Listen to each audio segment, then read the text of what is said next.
नमस्कार मित्रांनो, मी स्वाती तोरसेकर एशा पृथ्वीमध्ये तुमचं स्वागत करते. भारताचे प्रमुख विरोधी पक्षनेते श्री राहुल गांधी यांना ढसढसून रडू फुटलेलं आहे. म्हणजे अर्थार्थी नव्हे आणि ते कदाचित तेवढंसं दाखवत नसतील, पण त्यांच्या बहिणीला मात्र शोक आवरत नाहीये. राहुल गांधी म्हणाले, की रशियाचे प्रेसिडेंट व्लादिमीर पुतीन भारतामध्ये आले. त्यांच्या भेटीचा एवढा सगळा गाजावाजा चाललेला आहे. ही स्टेट व्हिजिट आहे, साधीसुधी व्हिजिट नाहीये. आणि मग अशा स्टेट व्हिजिटमध्ये विरोधी पक्ष नेत्यांना त्यांना साधं भेटू दिलेलं नाहीये. हे सरकार कायम इथे येणारे जे परदेशी असे नेते असतात त्यांना सांगतात, की तुम्ही कोणालाही भेटू नका म्हणून. असा बेछूट आरोप राहुल गांधींनी करून टाकलेला आहे. आता राहुल गांधीच आहेत त्याच्यामुळे ते बेछूट आरोप करतातच. आणि त्यांनी केवळ पुतीननाच नाही, तर अन्य कुठल्या राजकीय नेते जर का परदेशातून आले, तर त्यांना सुद्धा मला भेटू देत नाहीत, असं म्हटलंय. तर भेटू देत म्हणजे काय? राहुल गांधी काय नजर कैदेत ठेवलेले आहेत की काय भारतामध्ये?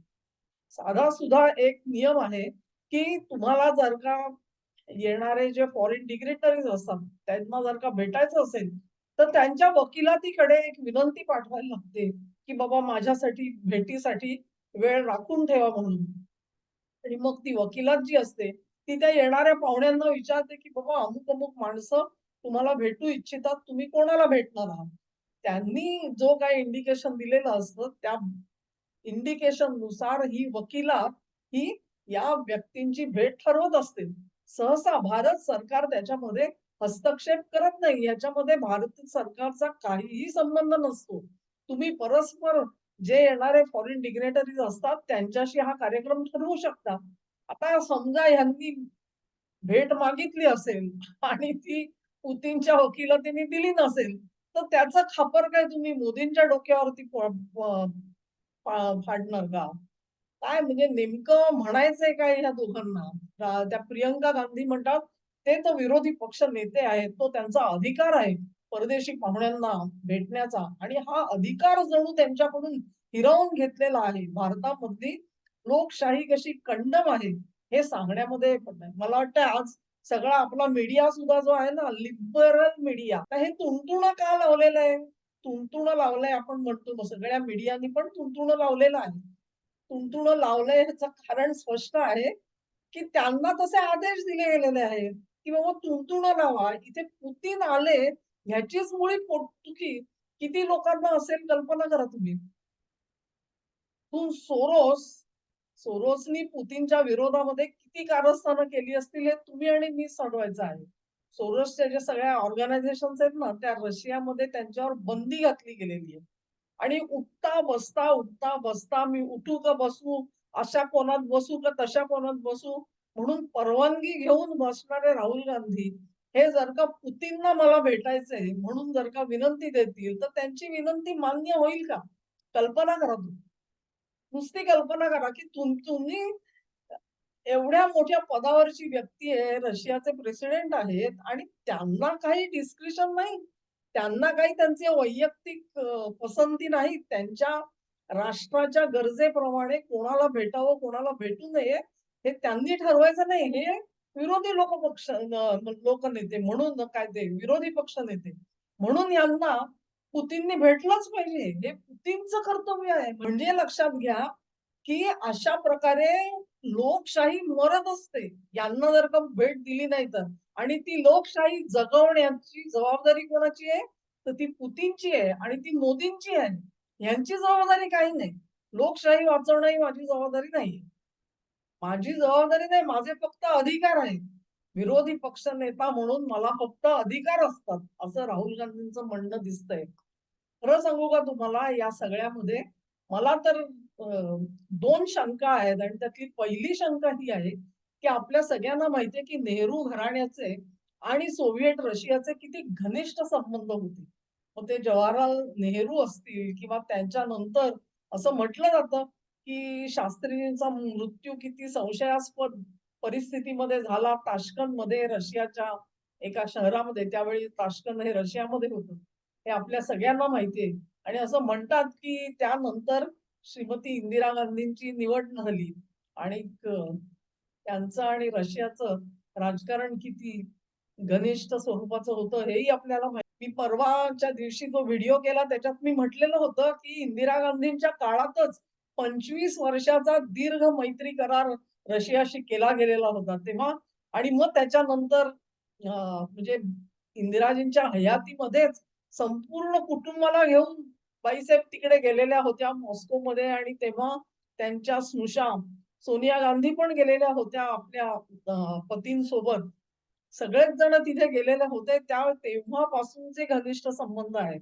आता तुम्हाला गंमत सांगू का की 2019 ची निवडणूक झाली ना त्याच्या काही महिने अगोदर मॉस्को मध्ये एक बैठक झालेली होती.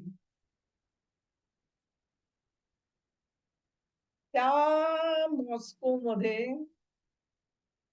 श्रीमती सोनिया गांधी गेलेल्या होत्या अशी खबर भारतामध्ये तर सर्वत्र होती. पण त्याच सुमाराला पाकिस्तान मधून काही महत्वाचे टॉप जनरल सुद्धा मॉस्कोच्या भेटीला होते. हे मात्र कोणी तुम्हाला आणि मला सांगितलं नाही. तेव्हा 19च्या निवडणुकीपूर्वी यांना रशिया हा आपला देश वाटत होता. आपला देश म्हणजे सुरक्षितपणे आपण जे काय बोलू कोणाशी ते कुठेही फुटणार नाही अशासाठीचा जो कोणता देश असेल तर तो त्यांना रशिया वाटत होता. तेव्हा ही ह्यांची जागीरदारी आहे. घराण्याची जागीरदारी कुठली आहे तर ती रशिया आहे असं हे समजतात. रशिया तसं समजत नाही. रशिया हा व्यवहार्य देश आहे. त्याला व्यवहारापुरता जर का गांधी घराणं बरोबर वाटत असेल तर ते गांधी घराणं.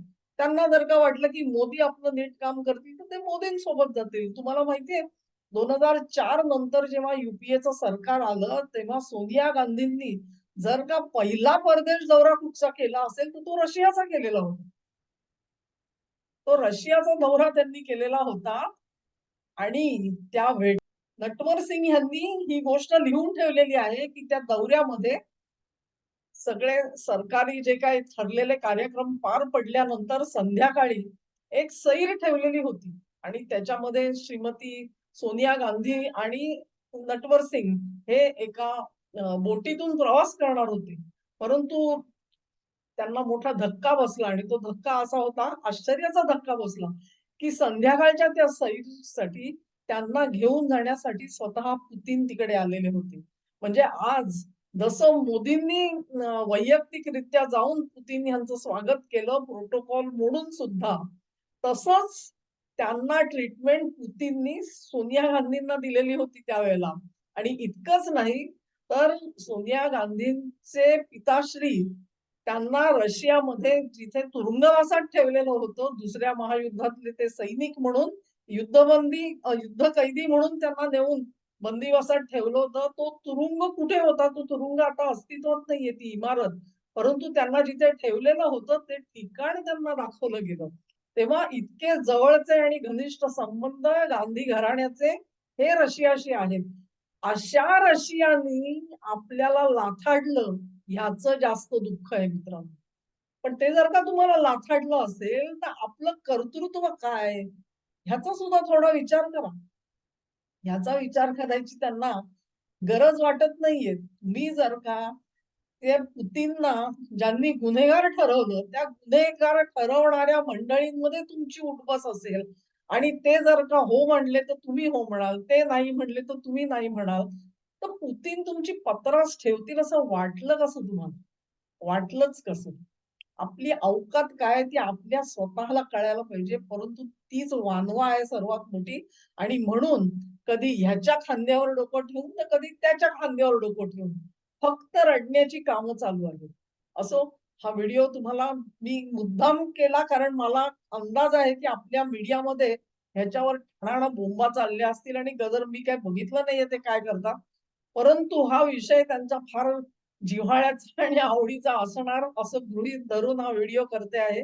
त्याला काट देण्यासाठी याची लिंक जरूर शेअर करा. व्हिडिओ आवडला असेल तर लाईक करा, चॅनेलला सबस्क्राईब करा आणि तुमचं सहकार्य माझ्यासोबत राहू द्या. नमस्कार.